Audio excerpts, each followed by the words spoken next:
for the summer with my eyes open wide. Donc c'est un grand plaisir pour moi d'être là avec mon équipe que j'ai présentée hier après la musique sur la scène musicale. Donc c'est un plaisir d'autant plus important que ça fait plusieurs années que je viens vous voir et je reviens toujours avec le même plaisir, sinon plus qu'avant, parce que je vois que l'association grandit, elle fait plus de choses, la barre est de plus en plus haute et c'est pour la bonne cause. Et cette année, vous l'avez vu, hein, il y a l'association de Grégory Le Marchal qui est là, il y a d'autres petites associations ou des personnes qui sont arrivées. J'étais très ému hier de voir les petites donations, les petites sommes. Et je dis qu'il n'y a pas de petites ou grandes donations, il n'y a pas de petites ou grandes associations. C'est des petits ou des grands ruisseaux qui finalement ils remplissent le fleuve, qui nous aident, nous chercheurs. Et c'est important aussi pour moi que vous voyez l'équipe, donc les gens qui travaillent sur le terrain, qui font le job. Ils sont très reconnaissants. Et je vous demande de les applaudir. Vous avez vu hier.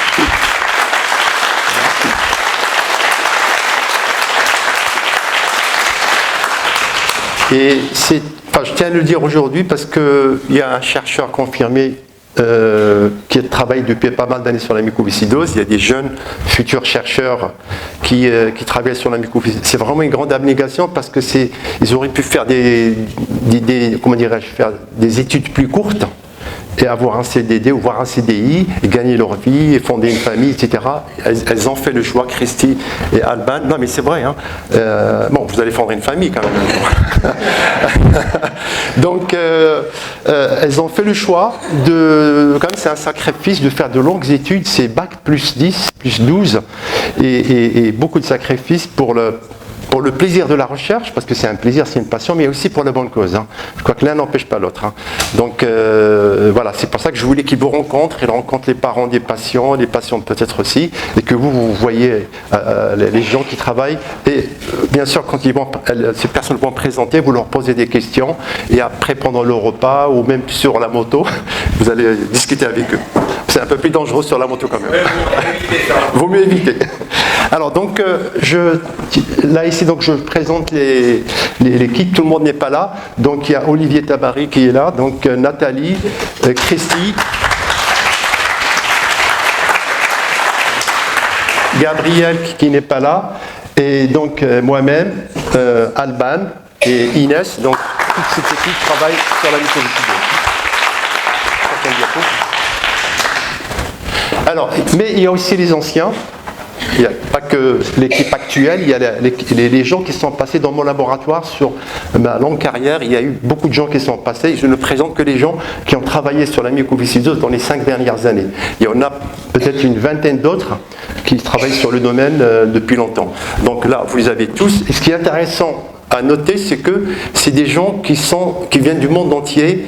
Il y a des gens de Rio, de Liban, de Portugal, de Chine. Donc tout ce monde-là travaille sur une partie ou une autre concernant la mucoviscidose. Alors, oui, merci. C'est très important. J'espère que la maman de Floriane est là. Voilà. Tu peux te lever, s'il te plaît? Si, quand même.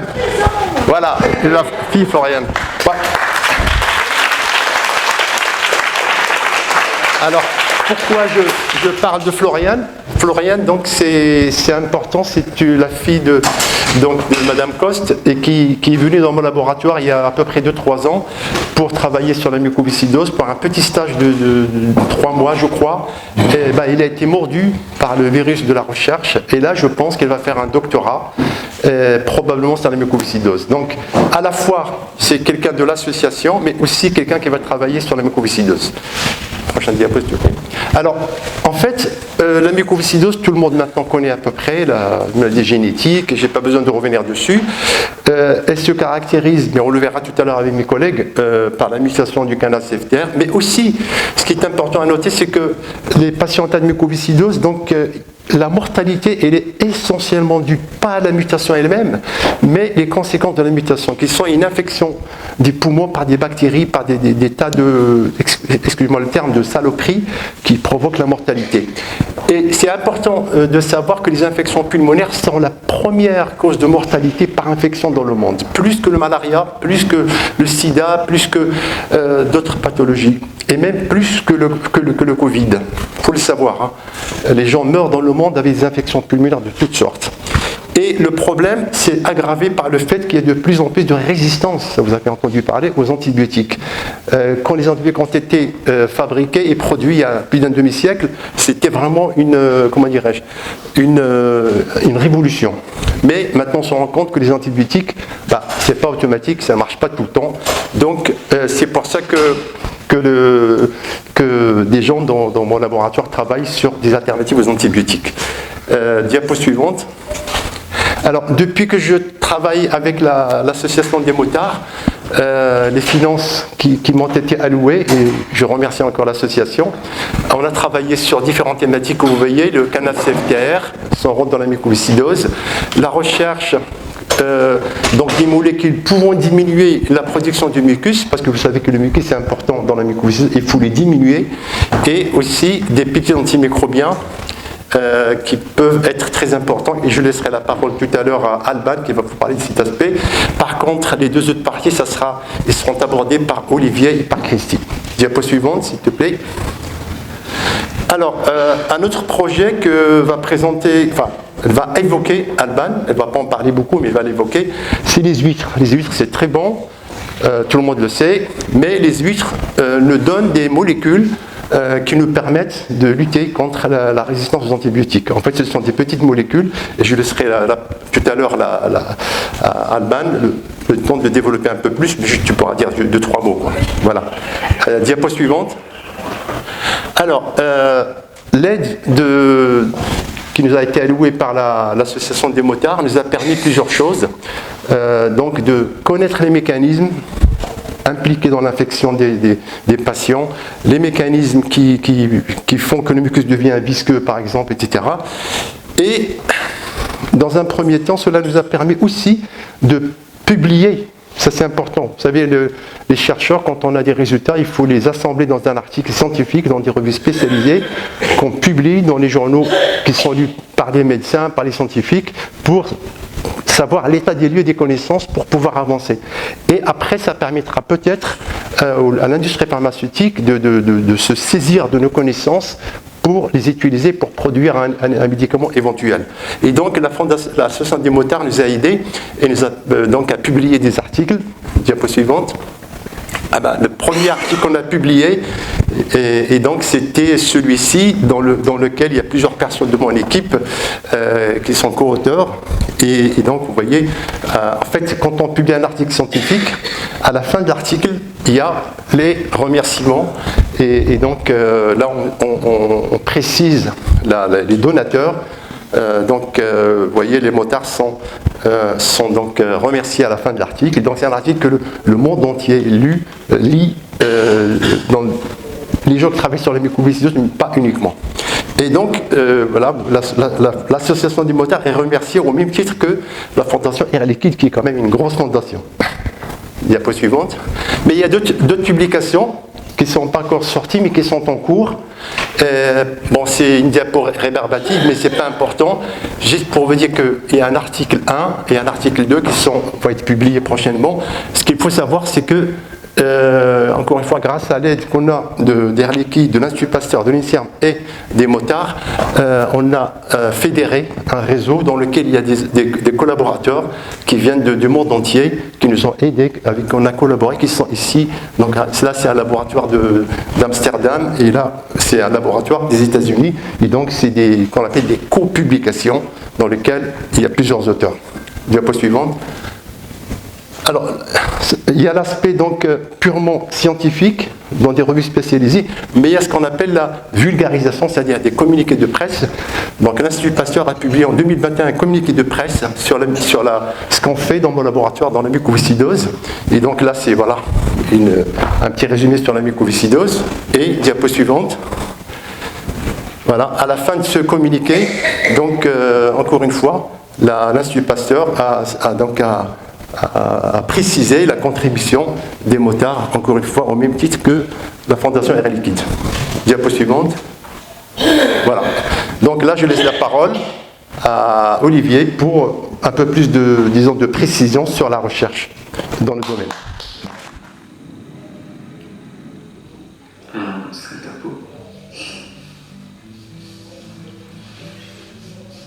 À cause de la muco. C'est quoi le micro? Une maladie qui désangle mes poumons et mon système digestif. C'est comme ça que ça rend pas aussi, c'est comme un chips. La mucoviscidose, une maladie génétique rare et dégénérative qu'elle affrontait avec panache depuis son premier souffle. Et pourtant, elle m'a transmis une force incroyable. Tu sais comment il s'appelle, mon jeune qui déconne? Non. CFTR. CFTR. C'est comme c'est franchement trop relou. Comme c'est franchement trop relou, le micro. Franchement trop relou. Elle m'a appris à voir le bon côté des choses, à repousser le danger à ses côtés avec humour, à innover tous les jours.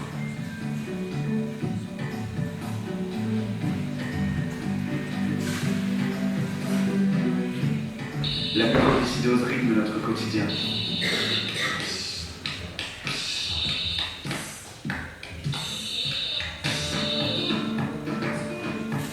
Et si Elodie dévore chaque seconde avec l'appétit des géants, sa vie est un combat de tous les instants.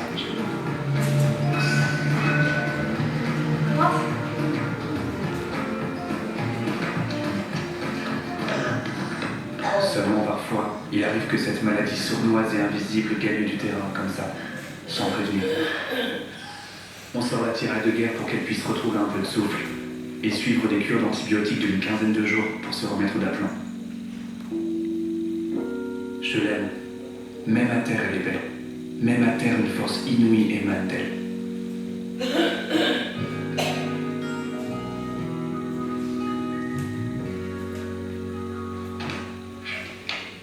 Bah alors mon petit chat, tu dors encore? Je ne sais pas pendant combien de temps encore je gagnerai mes batailles contre toi. Si un jour j'aurai besoin d'une nouvelle paire de poumons, et si faire un bébé ne sera pas une option. Mais je suis sûre d'une chose, c'est que si la mucoviscidose fait partie de moi, elle ne me définit pas.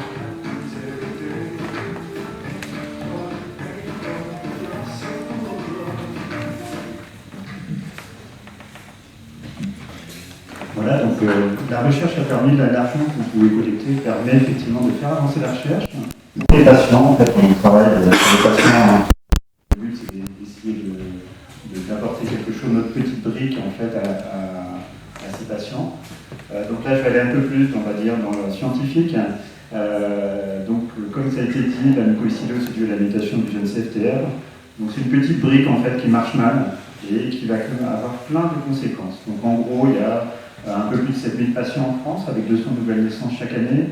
Une personne sur 25 est porteur. Et donc si elle a des enfants avec une autre personne qui est aussi porteur, il peut y avoir un enfant atteint de mucoviscidose. Il y a environ 70 000 à 100 000 patients dans le monde. Donc c'est une maladie rare, mais c'est la plus fréquente des maladies rares. Et l'espérance de vie actuelle est aux alentours de 50 ans, mais c'est extrêmement variable en fonction de la façon dont la brique est cassée. Donc principalement, la première cause qui va gêner les patients, c'est des problèmes au niveau du poumon et en particulier au niveau des bronches. C'est ce qui est représenté ici. Donc, là, ça se passe à ce niveau-là.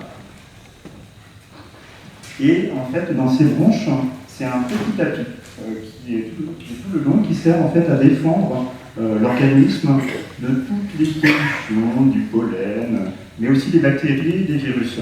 Et en fait, lorsqu'on a un sujet sain, on va avoir en fait l'évacuation de tout ça. Le mucus qui est présent va permettre l'évacuation, donc ça va éliminer toutes ces petites saloperies, comme disait Lucelle. Et chez les patients atteints de mucoviscidose, en fait, il y a la petite brique qui marche mal, et il va y avoir un mucus qui va devenir très épais, très visqueux, et finalement, il ne va plus y avoir l'évacuation de toutes ces bactéries, et il va y avoir des infections, comme disait Lucelle, de l'inflammation, avec une difficulté respiratoire. Alors, il y a des différents acteurs qui sont présents au niveau du poumon. Il y a des petites cellules du poumon qui protège. Il y a le mucus, vous en avez parlé, qui va servir normalement à lutter. Il y a des cellules d'inflammation, donc des types de cellules qui vont être là et qui vont justement essayer d'enlever toutes les petites saloperies qu'il peut y avoir. Et puis, voilà, Lucien a parlé justement des petites saloperies et des bactéries. Donc moi, alors j'ai calculé, j'ai travaillé plus de la moitié de ma vie en fait en recherche sur la mucoviscidose. Ça fait 26 ans que je travaille dessus, en laboratoire. J'ai travaillé principalement sur ces cellules-là. J'ai fait des publications internationales, comme a parlé Lucien. Il y a eu des dépôts de brevets, il y a eu plein de choses. Et maintenant, il y a un des projets de recherche sur lequel je travaille avec Gabriel Dupuis, vous avez vu la photo au début. C'est sur les bactéries, et en particulier le Pseudomonas aeruginosa. Donc c'est une petite bactérie en fait, qui va aller sur les cellules du poumon. Ça c'est au microscope. On voit les petites cellules du poumon, ici on voit les bactéries qui vont former un biofilm. Donc Albin nous en parlera un petit peu plus tout à l'heure.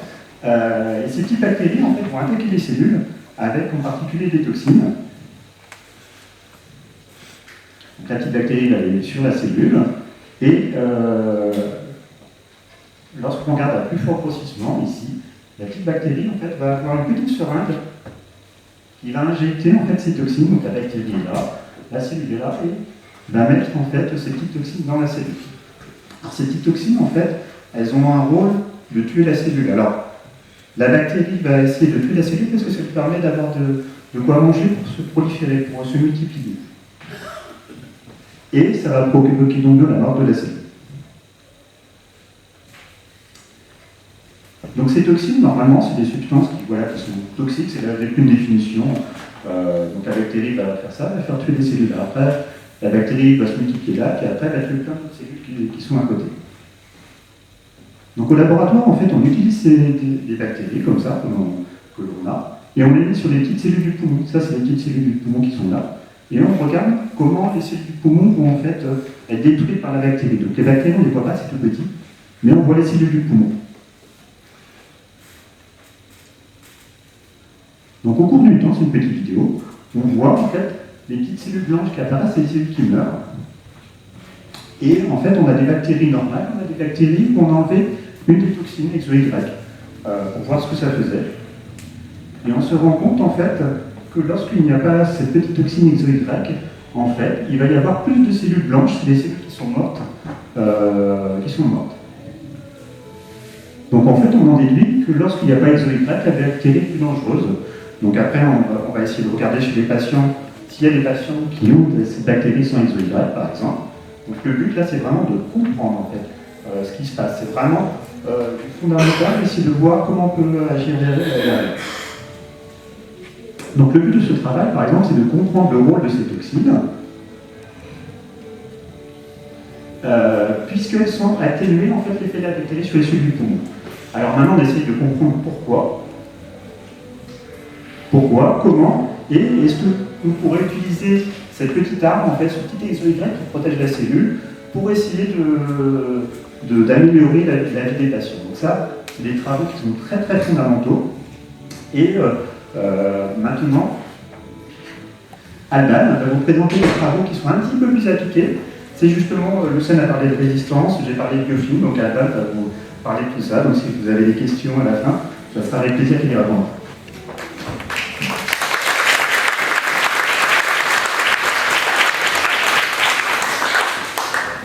Bonjour à tous, c'est bon le micro, ça va? C'est pas trop, j'ai pas l'habitude. Et c'est un peu difficile de passer après Lucien et Olivier, parce que ce sont de très grands spécialistes, mais je vais essayer de faire aussi bien, parce que je suis ravie d'être avec vous ici. Et donc maintenant, oui, en effet, je vais parler de la résistance aux antibiotiques. Parce que finalement, on en parle beaucoup, donc comme disait Lucien, avec les antibiotiques, c'est pas automatique, mais on avait un peu de mal à quantifier en fait cette antibiorésistance. Et là, récemment, donc en 2022, il y a des auteurs qui donc, ont publié une étude et ils ont quantifié cette antibiorésistance. Et donc en 2019, il y avait en fait 1,27 million de décès qui étaient directement liés à l'antibiorésistance, soit plus que le paludisme et plus que le cidre. Donc on voit bien l'importance aujourd'hui de l'antibiorésistance. Mais alors finalement, d'où elle vient cette résistance? Finalement, elle peut être donc innée, ça veut dire que certaines bactéries, elles ont déjà des résistances face à certains antibiotiques. mais ensuite elles peuvent être acquises. Et donc là, en fait, c'est suite à un contact avec les antibiotiques à long terme, eh bien, elles vont soit acquérir des gènes chez une autre bactérie, ou alors elles vont soit donc acquérir des mutations, et là, on va avoir le développement de résistance. Mais cependant, en fait, cette résistance, il n'y a pas que l'acquisition de gènes, il y a aussi un autre phénomène, et donc on observe beaucoup chez les patients atteints de mucoviscidose, c'est la formation de biofilms par les bactéries. Alors, c'est quoi le biofilm? Eh bien, c'est un mode de vie, en fait, un mode de vie sédentaire des bactéries. Et donc, ça va correspondre à une communauté bactérienne, donc ici, plein de petites bactéries, qui sont accrochées à une surface, et en fait, elles vont développer, elles vont être englobées donc, dans une matrice qui va être en fait une sorte de mucus, et c'est cette matrice qui va les protéger en fait des stress environnementaux dans les antibiotiques. On peut passer à la suivante. Et donc c'est un problème. Alors il faut savoir que le biofilm c'est un problème dans de nombreux domaines. Donc je vous ai mis des petites photos ici, par exemple au niveau du bâtiment, on voit les canalisations. En fait à la base il y a un biofilm bactérien et après il y a de nombreuses saletés qui viennent s'y fixer. C'est un problème aussi dans le monde pétrolier, en agroalimentaire dans les cuves, également dans le domaine maritime. Alors je ne sais pas s'il y a des marins un peu ici, mais je pense que vous avez déjà tous vu en fait les amas de crustacés, d'huîtres, d'algues qui peuvent se former sur les bateaux. Et bien avant ça, il y a un biofilm bactérien qui s'est mis sur les bateaux, qui s'est accroché sur les bateaux, qui s'est formé, et ensuite ça permet donc aux moules et aux salissures autres de venir s'y accrocher. Donc c'est un problème aujourd'hui dans le monde maritime, puisque pour les décrocher, on utilise des produits chimiques. Donc voilà, donc il y a des alternatives antibiofilms qui sont en place, enfin, qui essayent de se mettre en place, il y a des études là-dessus. Mais nous, on va revenir maintenant dans le monde médical, parce que le biofilm est un gros souci. Donc, parce que le biofilm il peut se mettre sur des surfaces inertes, donc c'est-à-dire, par exemple, des cathéters, mais aussi ah voilà, j'ai perdu le mot. Mais les sondes, en fait, qu'on vient mettre quand il y a une détresse respiratoire, le biofilm va pouvoir se former dessus. Et aujourd'hui, la seule façon d'y remédier, en fait, c'est d'enlever ces cathéters, d'enlever ces sondes intratrachéales. Et le problème, c'est que vous imaginez bien que déjà, si on avait placé des cathéters, c'était que les gens étaient un peu en faiblesse. Donc si on vient les retirer et en replacer de nouveau, il y a des risques d'infection supplémentaires. Donc il faudrait trouver des solutions anti-biofilms. Il faut savoir aussi que les biofilms, ils peuvent se former directement sur les cellules. Et notamment, c'est beaucoup observé donc, sur les cellules bronchiques des patients atteints de mucoviscidose. Et alors maintenant, finalement, pour le traiter, ce biofilm, il faut déjà le comprendre. Et donc voilà, j'ai mis un petit schéma ici qui résume les 3 grandes étapes de la formation du biofilm. Et finalement, c'est un peu comme nous. On va former notre petite famille. Tout d'abord, les bactéries, elles vont trouver un endroit, une surface qui va les satisfaire. Donc elles vont venir y adhérer et se sédentariser. Elles vont perdre leur mobilité. Une fois qu'elles sont bien accrochées, elles vont se reproduire et elles vont former donc cette matrice dont je vous parlais, cette sorte de mucus. Et en fait, ça va les protéger. Ça va être un peu comme nous finalement, on se reproduit et on forme notre petite maison pour se protéger de l'environnement. Et ensuite, finalement, après la famille s'agrandit, mais la maison devient trop petite.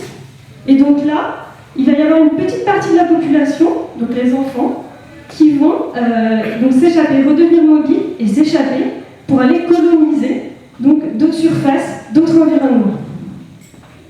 Alors c'est bien joli, c'est mignon tout ça, mais ce qu'il faut savoir, c'est qu'en fait, sous cette forme de vie, eh bien, les bactéries sont jusqu'à 1000 fois plus résistantes aux antibiotiques.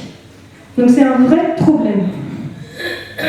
Et donc, forcément, on cherche à trouver des solutions anti-biofilms. Donc il y a 2 grandes stratégies aujourd'hui, qui sont la prévention et l'élimination. Soit on va venir empêcher le biofilm de se former, donc d'adhérer principalement, soit on va venir l'éliminer directement, une fois qu'il est bien formé. Donc il y a une première stratégie qui va donc notamment être au niveau de l'étape d'adhésion. Donc là, on va pouvoir soit venir conditionner des surfaces, ou soit modifier la surface. Donc pour que les bactéries aient moins envie d'adhérer à la surface.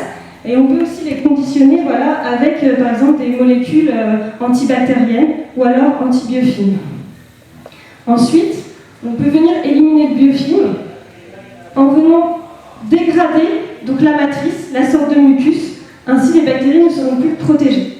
Et enfin, la dernière, c'est de venir favoriser la dispersion du biofilm. On va venir favoriser la mobilité. Les bactéries seront ainsi relâchées et on va pouvoir venir donc soit agir avec des antibiotiques ou alors les bactéries vont être éliminées par le système immunitaire. Donc voilà les deux grandes stratégies antibiofilms. Mais pour tout cela, il faut des nouvelles molécules. Donc c'est sur quoi je travaille actuellement.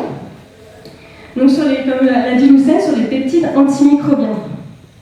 Et alors notamment, il y en a qui sont isolés de l'huître, mais ils peuvent aussi finalement, on en produit aussi en fait, tout organisme produit des peptides antimicrobiens qui sont de petites molécules et qui en fait sont la première ligne de défense, donc notre aussi première ligne de défense face à des pathogènes, puisqu'ils possèdent une activité bactéricide très importante, on a besoin de faibles concentrations, et ensuite il y en a certains qui ont une activité antibiofile, pardon. Donc ici forcément c'est un grand intérêt pour nous. Et les autres avantages comparés aux antibiotiques, c'est qu'on les tolère très bien, et aussi pour le moment, on a observé peu de résistance, contrairement aux antibiotiques. Donc ce sont des bons points, et c'est pourquoi on les étudie au laboratoire. Et donc nous, moi, ma grande question, avec Inès, avec qui je travaille, c'est est-ce qu'on peut les utiliser pour lutter contre les infections bactériennes, donc notamment pulmonaires, dans le cadre de la mucoviscidose. Donc voilà, après moi j'ai fini pour mon petit topo, mais si vous avez des questions, je serais vraiment ravie d'y répondre pour en discuter un peu plus avec vous. Et maintenant je vais repasser la parole à Olivier qui va introduire Christy. Merci.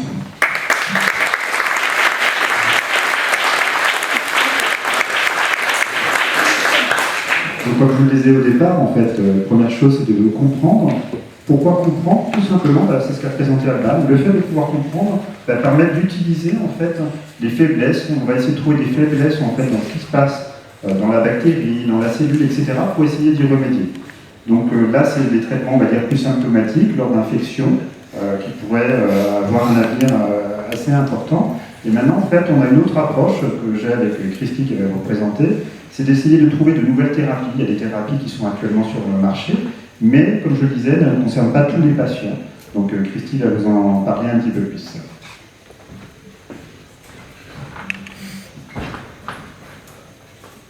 Bonjour à tous. Moi, je vais vous parler plus sur les nouveaux thérapies, mais avant, j'aimerais juste revoir avec vous les manifestations, vous rappeler de ce qu'ont subissent les patients tous les jours et les problèmes auxquels ils font face.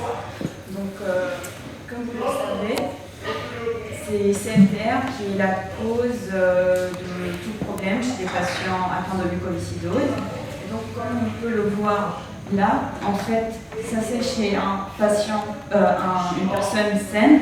Donc le canal il est ouvert, il laisse passer des molécules. Ce qui en met là que le mucus dont on parlait mes collègues, qui soit fluide et qu'il arrive un peu à bouger comme l'eau.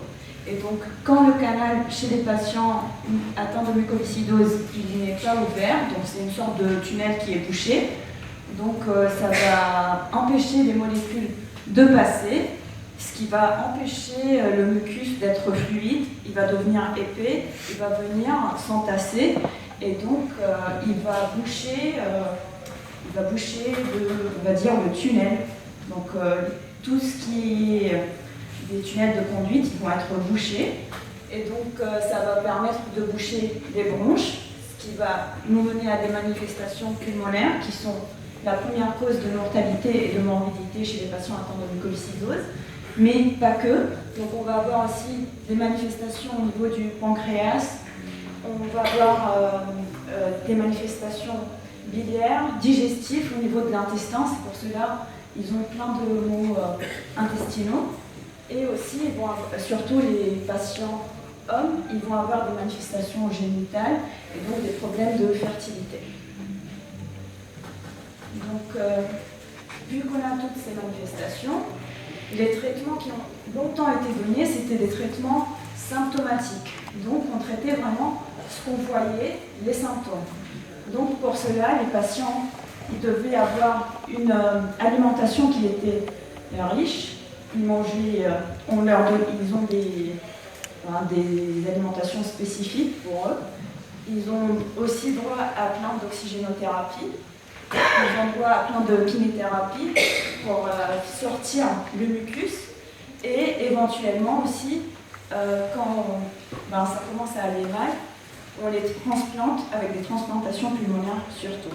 Donc là, vous voyez la petite Blanche, c'est une patiente qui a atteint de mucoviscidose aussi. Et elle est aussi en train de suivre le combat avec ses parents. Donc tous ces traitements symptomatiques ont permis, depuis l'année 1950 jusqu'à l'année 2010, à essayer d'augmenter la durée de vie des patients, qui est passée de 5 ans en 1950 jusqu'à à peu près 40-45 ans en 2010.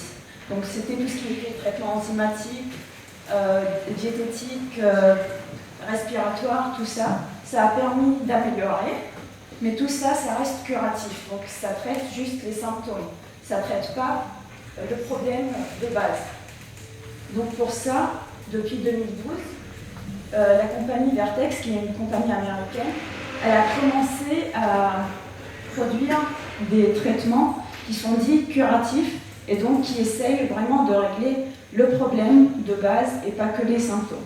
Donc on a commencé en 2012 avec le Calideco et ça a évolué jusqu'au Kaftrio aujourd'hui, en 2020. Et ça a aussi permis d'augmenter la durée de vie jusqu'à peu près 50 ans aujourd'hui, ce qui est bien. Et donc, tous ces traitements aident à passer de tunnels, on va dire, bloqués avec du mucus, à des tunnels plus ou moins qui ressemblent à ceux des patients sains et donc qui permettent l'évacuation.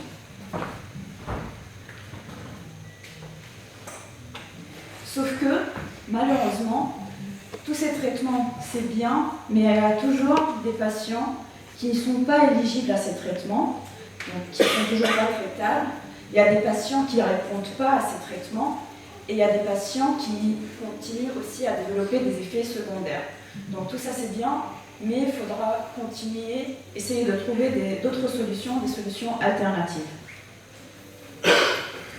Donc, nous, pour essayer de trouver une solution alternative, comme on ne peut pas cibler CFTR, on va prendre une autre voie qui va nous mener à notre destination. Donc là, j'ai joué un peu sur les mots, donc tous les chemins mènent à Rome, et là, ça nous emmène au motard du viaduc. Et donc, en fait, comme je l'ai dit, comme CFTR, il ne marche pas, on va essayer de trouver un bypass, une autre route, qui va essayer de compenser le manque d'activité de ce canal. Et donc, on va cibler un autre canal qui s'appelle TMEM-16A. Donc, ce canal-là, il a les mêmes fonctions que le canal qui ne marche pas. Il a les mêmes fonctions et peut compenser le manque d'activité du canal principal. Donc, ce canal-là, malheureusement, chez les patients mucos, il ne fonctionne pas très bien. Il est là, il n'est pas très actif. Et nous, notre but, c'est d'essayer de le pousser, de l'activer pour qu'il puisse bien marcher, pour qu'il puisse compenser le manque d'activité du canal qui ne marche pas. Donc, on a développé une molécule qui permet de faire ça, de permettre au canal TMEM-16A de marcher. Et donc, dans le cadre du projet avec Olivier, on est en train de tester maintenant sur des cellules, donc des cellules de patients, des cellules qui ont on va dire, la mucoviscidose. On est en train de tester si en ajoutant cette molécule, l'activité, on va redéclencher l'activité du canal, on va l'augmenter, donc si ça va être fonctionnel. On est en train de voir, l'errance mucociliaire, c'est l'évacuation du mucus. Donc je vais vous montrer des images, vous allez peut-être voir plus ce que je veux dire.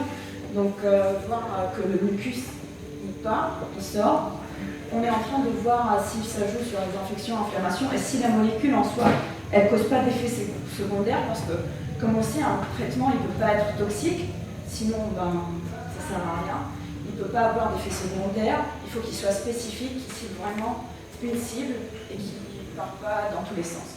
Donc ça, c'est sur les cellules, mais nous avons aussi un modèle de souris qui nous permet de développer tout ça, d'étudier tout ça. Donc chez les souris, on va voir pareil, si la molécule elle est toxique, on va essayer de voir quelles sont les meilleures voies d'administration pour éventuellement, peut-être un jour, pouvoir le donner à des patients. On va voir la survie, la fertilité des souris, parce que ça reflète aussi. Et pareil, on va en parler un peu.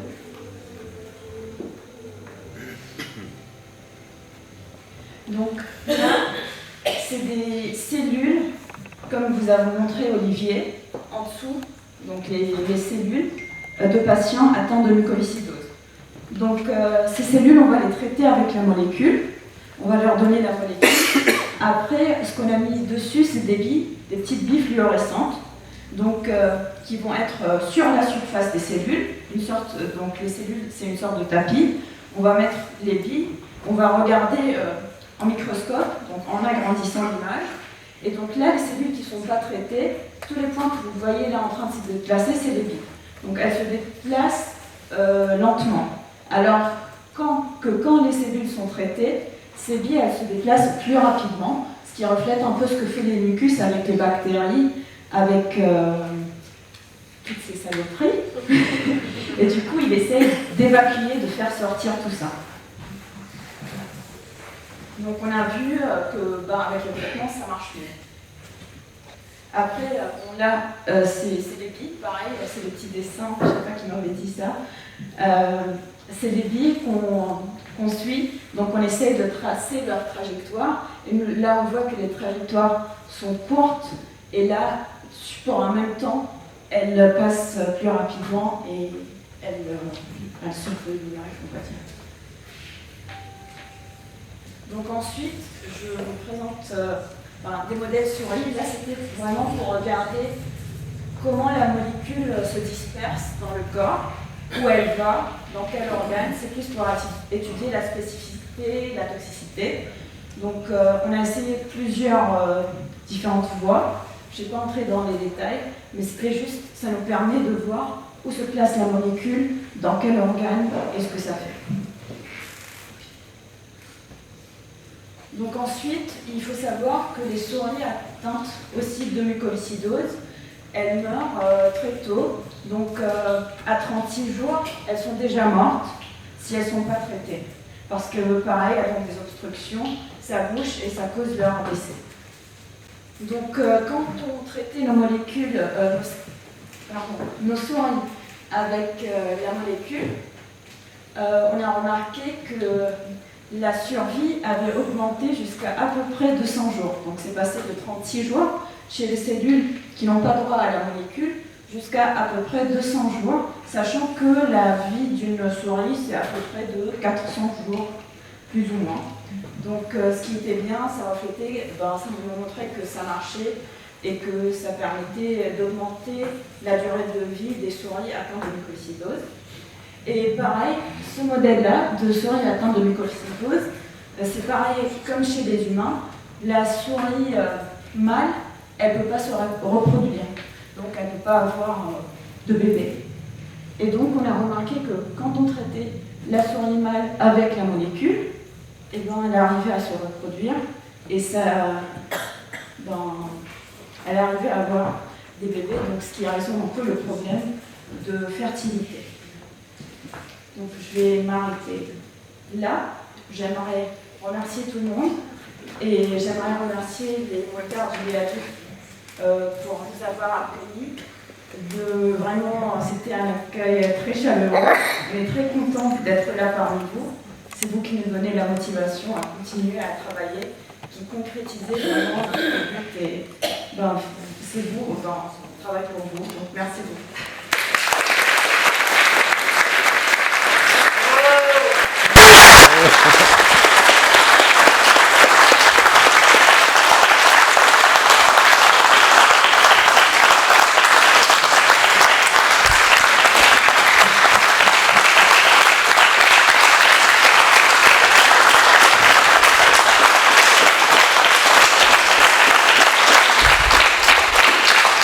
c'est un très grand plaisir pour moi d'être devant vous avec mon équipe. Avec Olivier, on fait le lien avec tout ce qui a été présenté de manière, je trouve, admirable. Moi, je devais partir à la retraite dans 1 an, et quand je vois ce travail, je repose d'une année. Donc, je resterai 12 ans. Voilà. Mais je le fais aussi parce que j'ai tellement pris plaisir à venir voir ici les motards et interagir avec Yves et tout le comité. Donc rien que pour ça, ça vaut le coup de continuer un petit peu.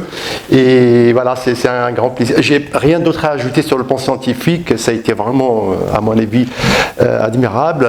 Et puis s'il y a quelque chose qui n'est pas clair, c'est à vous de poser les questions. Voilà.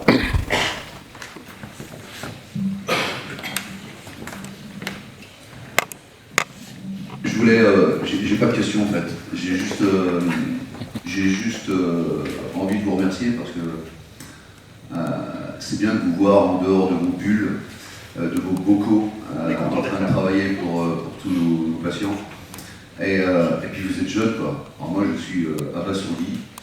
Monsieur Touki, vous n'avez pas de problème, vous pouvez partir en retraite. Non, regardez un peu. J'imagine. Je voulais juste rajouter quelque chose. Après l'exposé sur les traitements, j'aimerais quand même qu'on se rende compte quand même que la mucoviscidose a pris un sacré virage quand même ces derniers mois, ces dernières années, avec ces nouveaux traitements qui arrivent. Moi je connais la mucoviscidose depuis 39 ans, et quand je vois ce qu'on arrive à faire maintenant pour nos patients, je suis abasourdi parce que je pense à Greg évidemment, mais je pense à tous ceux qui sont partis avant, qui pourraient être là, évidemment avec ces nouveaux traitements. Et ça, c'est on est plein d'émotions par rapport à ça, puisqu'on s'occupe des autres. Et mon œil associatif me rend optimiste dans le sens où, effectivement, on ne va pas supprimer la mucoviscidose comme ça. On vient de parler de la thérapie génique un instant. Évidemment, on en est encore loin de ces résultats. Malgré tout, on peut peut-être quand même se rentrer dans la tête sur le Kaftrio, par exemple, et les nouveaux traitements. Effectivement, ça concerne 80% des gens atteints de mucoviscidose. Vous avez parlé des 20% qui restaient. Je n'oublie pas les greffés pulmonaires qui ne sont pas éligibles. Ils sont quand même près de 1000 actuellement en vie greffés pulmonaires et qui ne sont pas éligibles au Kaftrio, par exemple. Les recherches, je crois savoir qu'il y a des recherches là-dessus pour être en rapport aussi avec le laboratoire qui a sorti ces médicaments. Je sais qu'il y a beaucoup de recherches qui se passent en ce moment. Il y a encore des belles choses qui risquent d'arriver. Alors, pas demain, évidemment, pas la semaine prochaine. Mais voilà. Je voulais juste insister parce qu'il y a la communication qui est difficile sur ces nouveaux traitements, notamment de la part des familles des gens atteints de mucoviscidose ou des gens atteints de mucoviscidose eux-mêmes. Leur discours chez quelqu'un où le Kaftrio marche très bien, on a souvent des discours super, maintenant c'est génial, je peux vivre, ma vie va changer et tout. Et le relationnel avec les autres, le regard des autres, c'est ah bon, ça va, il est guéri quoi. Ben non, il n'est pas guéri. Il n'est pas guéri parce qu'on n'a pas le recul. Vous en parliez tout à l'heure, M. Touki, le recul nécessaire par rapport à ces nouveaux traitements. Et on va attendre, on va voir ce que ça donne dans quelques années, le retour de ces médicaments. Mais il faut savoir aussi que les gens qui prennent le Kaftrio actuellement, qui ont 25-30 ans par exemple, et chez qui ça marche très très bien, ce qui est détruit est détruit. Vous m'arrêtez si je me trompe. C'est-à-dire qu'on ne va pas guérir, on ne va pas retrouver un des poumons tout neuf, ça c'est clair. Maintenant, avec les médicaments qui arrivent pour les 6-12 ans, et voire même plus tard pour les nouveau-nés, j'imagine, nous laissent présager quand même un avenir de la mucoviscidose extrêmement positif, dans le sens où certes on ne guérira pas la mucoviscidose là demain, mais il me semble, et en tous les cas c'est l'optimisme que nous avons nous à l'association et à travers tout ce que l'on fait, et je pense que dans quelques années, alors je ne sais pas quand, on va attendre de recul de tout ça, mais un bébé qui naît avec la mucoviscidose et qui est traité avec ces nouveaux traitements pourra vivre avec la mucoviscidose. Et vous imaginez un peu dans le domaine de la génétique, dire qu'on va pouvoir vivre malgré une maladie génétique mortelle, c'est quelque chose d'exceptionnel. Donc je voulais quand même que les gens sachent ça parce que c'est important. Le chemin est encore long, malgré ces nouveaux traitements, c'est pour ça que la communication est importante. C'est pour ça que j'aime bien votre exposé absolument bien vulgarisé en fait, pour qu'on puisse comprendre, pour que le commun des mortels puisse comprendre ce que vous faites. J'adore le parallèle avec la famille par exemple, c'est trop bien. Mais voilà, j'avais pas de questions à vous poser, si ce n'est bravo aussi, j'avais peut-être une question. Olivier, hein, c'est ça? Tu nous as dit que, je vais te permettre de te tutoyer, tu nous as dit que tu avais 26 ans de boîte, de travaux, par rapport à ça. Je suis étonné, je ne pensais pas qu'on pouvait commencer ce genre de travaux à l'âge de 10 ans à peu près. C'est vraiment un phénomène. Voilà ce que je voulais vous dire, on pourrait en parler pendant des heures. Mais merci à vous, parce que c'est bien que les chercheurs viennent nous voir, mais c'est bien aussi que nous on aille chez vous dans les laboratoires, c'est ce qu'on commence à faire nous. Et ça c'est important. Alors surtout longue vie à vous, et puis continuez à bien travailler les jeunes, parce qu'on a besoin de vous. Voilà.